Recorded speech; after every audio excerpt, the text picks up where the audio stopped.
55千瓦的电机，转着转着自己就停了。今天去工厂检修一个设备电路，他们说这台设备的电机会自己停，来看一下怎么回事。它这有一个电机保护器，显示电机每一项的电流不一样，能看出来 A 项低， B 项 C 项更高，相差大了以后它就会跳，就是它检测的3项电流，如果相差30安以上，它就开始跳了，跳开控制电路。现在看相差有20安左右，3项电流不平衡，是这个东西有问题吗？就这样它电机还正常运行。这是星三角降压启动电路，按理来说它这3项电流应该是一样的。上前表来测一下，看一下每一项的电流是多少。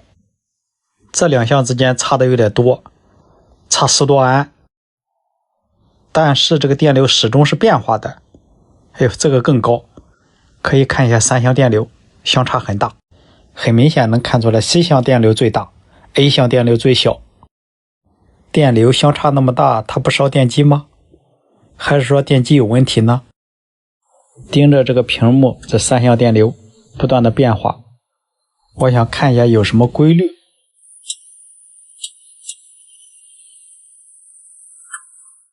它没什么规律，乱跳。这个时候我突然想起来，上学的时候体育老师教我们的欧姆定律，就是电流。电流怎么来的？电流它是电压除以电阻，所以电流的大小跟电压有关系，跟电阻也有关系。电阻就是电机。要这样看，这个电流不断的上下变化，不稳定，它和电机负载有关系吗？电机拉的东西一会重一会轻，所以说电流也会变化。再就是电压，电压如果不稳，一会高一会低，也会造成电流的变化。再回到现场，理论上是这样，但是实际情况呢？怎么来找这个原因呢？先测电压。电压他们找电工测了很多次，都说电压不高，确实不高。它的两之间 AB 项 BC 项电压有差别，但是差别不大。电压有点不稳，但是波动不大。这台设备的电机电流不稳，那其他的设备呢？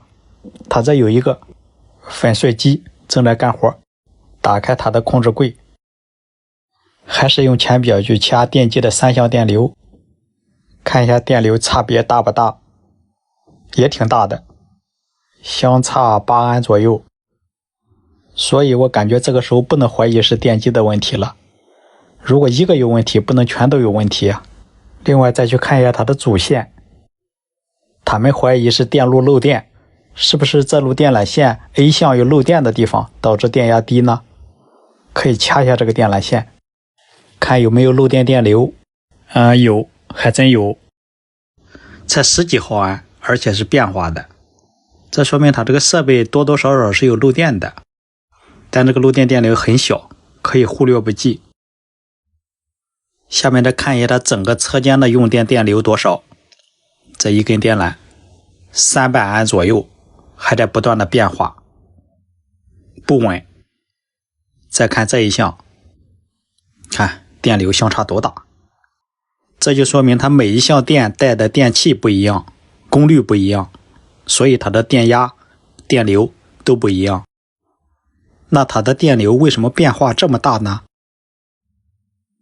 那也就是说，有的负载突然用电，突然不用电，突然用电大，突然用电小。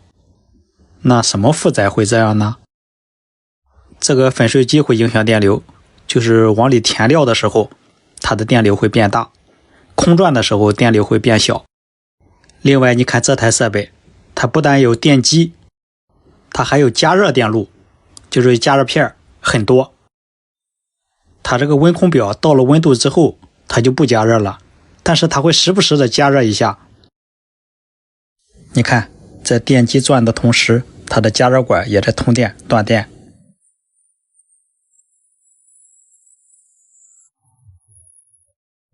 就这种情况，我在想，怎么能让它的电流平衡呢？一样呢？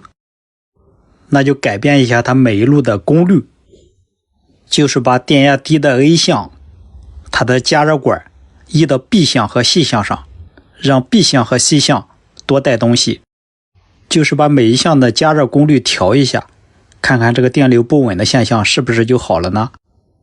它的加热管都是220伏的，所以只调火线就可以了。好了，调完以后再看一下。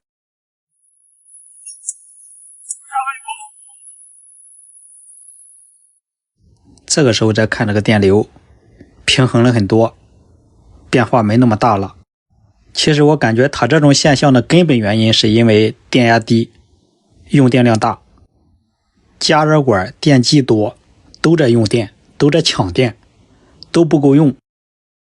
再往上找，那就是变压器，变压器小了，那就在变压器这个位置测量一下电压。在这个地方测的电压都不高，370多伏，380，正常应该400伏左右。用电量大，电压低，所以我认为造成电流不平衡的原因就是电压低。对于电机电流不平衡的现象，大家怎么看呢？欢迎大家在评论区多多指点。好了，感谢您的观看，喜欢我视频的师傅请点个关注，点个赞。有的时候摸这个墙也会有电。这个喷头我现在换成这种塑料这喷头了哈，它也会然后有电，就滋滋滋会那个电。也有3个人过来了，但是都没有修好。对，我发现人就洗澡的时候，这墙面有水的时候就是摸墙也会有这个电在，就是不是很强烈的，但是你摸了会震一下手。有，是有电是吧？一靠近它就响。对，就是墙也会有电。一靠近它就响。响的更猛。是墙有电是吧？有。很明显。水龙头倒是没有，就是墙带电。墙的电是吧？就是我们会，反正是动不动就被电一下，动不动就被电一下。这个地方还没有。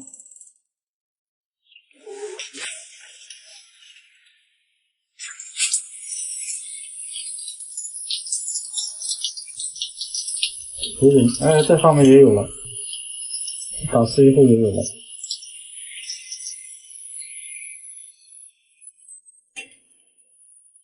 有，好像更高了，墙打湿以后又更高了。往下越来越高，往下越来越高，这个地方不高。原来这上面有电路吗？像这种情况，普通的电笔测不出来。你看，灯都不亮，不亮灯一般都认为是没有电。确实是不亮。那个，你们家能断电吗？就一路断电。这个怎么了？在哪？也不是。在哪？没了。没了，这个没了。灯也没了啊！灯电路吗？这是？我看那啥上面你开灯，跟这灯没关系，跟灯没关系。一关以后还有哪屋没电？它这个关了以后，就这一个灯，就这灯电路吧？你看厨房灯关有不？就这个关俩。他们说一拉闸断电，隔壁厨房的插座也没有电。去看一下厨房，厨房里不锈钢的水盆一测也带电，带16伏。再接着测这个锅145伏，这种锅没有地线就会带一个100多伏的感应电，这个是正常的。再测这个菜刀的刀架带20多伏。就是拉出哪个闸我去看一下。这在哪呀？奔下来这个是墙里的线路，有没有漏电保护器啊，大哥？如果是漏电保护器漏电的话，它会跳。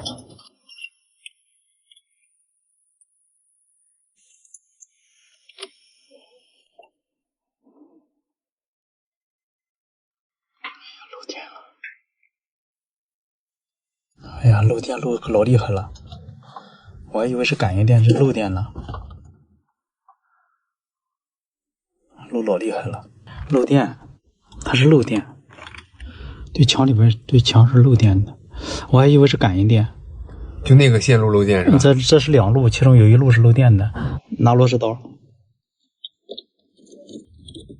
这房子是老房子。对，把这2路线拆下来以后，测量其中的1路漏电轻，那这个不用说，另外1路肯定漏电严重啊，就是漏电严重。我先把不漏这1路给你接上，我看一下是哪个。送上电啊。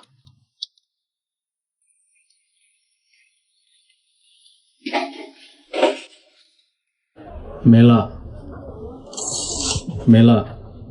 那现在再去厨房看一下。厨房的插座也是没有电的，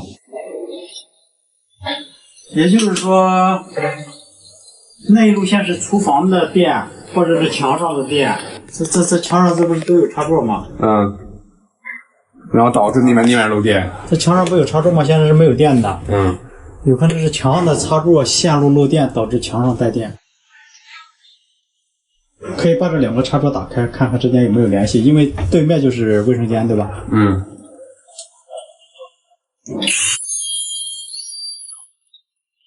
墙的对面，哎，完了，这线都没穿管吗？